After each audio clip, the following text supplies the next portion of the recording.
Hi guys, ഇന്ന് June 1-ാം തീയതിയാണ്. എല്ലാവർക്കും സ്കൂളൊക്കെ തുറന്നു. +1 പ്ലസ് 2 കഴിഞ്ഞവരുമാണ് വീട്ടിലിരിക്കുന്നത്. എനിക്ക് തൊണ്ടവേദനയൊക്കെയാണ്, അതാണ് സൗണ്ട് മാറിയിരിക്കുന്നത് ഡബ് ചെയ്യുമ്പോൾ. ചിന്നുവിനെ അങ്ങനെ സ്കൂളൊക്കെ തുറന്നു. ചിന്നുവിനെ സ്കൂളിൽ കൊണ്ടാക്കാൻ പോകണം. സ്കൂളിൽ കൊണ്ടാക്കണ്ട, ഇവിടെ സ്മിത ഹോസ്പിറ്റലിൽ വരെ നമുക്ക് സ്കൂൾ ബസ് ഇവരുടെ വരും. അപ്പൊ അവിടെ കൊണ്ടാക്കിയാൽ മതി. നമ്മൾ ഇവിടുന്ന് ബസ്സിനാ പോകുന്നത്. ബസ്സിന് ഒരു 10 മിനിറ്റ് മതി അവിടെ ചെല്ലാൻ. 8:45 അവിടെ വണ്ടി വരും. 8:30 ആകുമ്പോഴത്തേക്ക് ഞങ്ങൾ ഇവിടെ നിന്ന് ഇറങ്ങും. സ്കൂളിൽ പോകാൻ പിന്നെ ഭയങ്കര ഇഷ്ടമാണ്. സ്കൂൾ വിട്ട് വന്നാൽ തന്നെ അടുത്ത ദിവസത്തേക്കുള്ള എല്ലാം പാക്ക് ചെയ്ത് അവിടെ വെക്കും.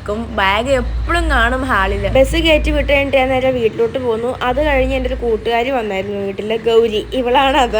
അങ്ങനെ ഞങ്ങൾ കുറച്ചൊരു മിണ്ടിയും പറഞ്ഞ് നിൽക്കുന്നിട്ട് അവള് പോയി. അത് കഴിഞ്ഞ് കുറച്ച് കഴിയുമ്പോഴത്തേക്കാണ് അമീനെ വിളിച്ചു സ്റ്റുഡിയോയിൽ പോവാന്ന് പറഞ്ഞുകൊണ്ട്. 2 മണിയൊക്കെ ആയപ്പോഴാണ് വിളിച്ചത്. പിന്നെ ഞാൻ അപ്പം തന്നെ വീട്ടിൽ ഇറങ്ങി അവളുടെ ഇപ്പം സ്റ്റുഡിയോയ്ക്ക് പോവാണ്. സ്റ്റുഡിയോ ചെന്ന് കഴിഞ്ഞപ്പോൾ വലിയ കളക്ഷൻ ഒന്നും ഇല്ലായിരുന്നു. ഒരു ടീഷർട്ട് മാത്രം എടുത്തിട്ട് ഞങ്ങൾ വേറൊരു കടയിൽ പോയി. അവിടെ പിന്നെ അത്യാവശ്യം കളക്ഷനൊക്കെ ഉണ്ടായിരുന്നു. ഞാനും ഒരു ടീഷർട്ട് എടുത്തു, അവളൊരു 3-4 എടുത്തു. ഞങ്ങൾ കുറെ നേരം തപ്പി, എന്നിട്ട് നമുക്ക് കിട്ടിയത്. കാരണം കുറെ കളക്ഷൻ ഉണ്ട്. അപ്പോൾ നമുക്ക് ഏതെടുക്കേണ്ടതെന്നൊരു സംശയം. ഞങ്ങൾ പിന്നെ വേഗം ബില്ലടിച്ചിട്ട് ഇറങ്ങാൻ തുടങ്ങുകയാണ്. കാരണം 4:30 ആകുമ്പോൾ ചിന്നിന്റെ ബസ് അവിടെ സ്മിത ഹോസ്പിറ്റലിന്റെ അവിടെ വരും. ഈ അമീനയുടെ വീടും സ്മിത ഹോസ്പിറ്റലിന്റെ തൊട്ട് താഴെയാണ്. അങ്ങനെ നമ്മുടെ ശ്രീമതി ബസ്സിൽ നിന്ന് ഇറങ്ങിയിട്ടുണ്ട്. നല്ല ഉറക്കത്തിലായിരുന്നു, മുഖം കാണുമ്പോൾ തന്നെ അറിയാം. പിന്നെ ഞങ്ങൾ അവിടുന്ന് വേഗം ബസ് കയറി ഞങ്ങൾ വീട്ടിലോട്ട് പോന്നു.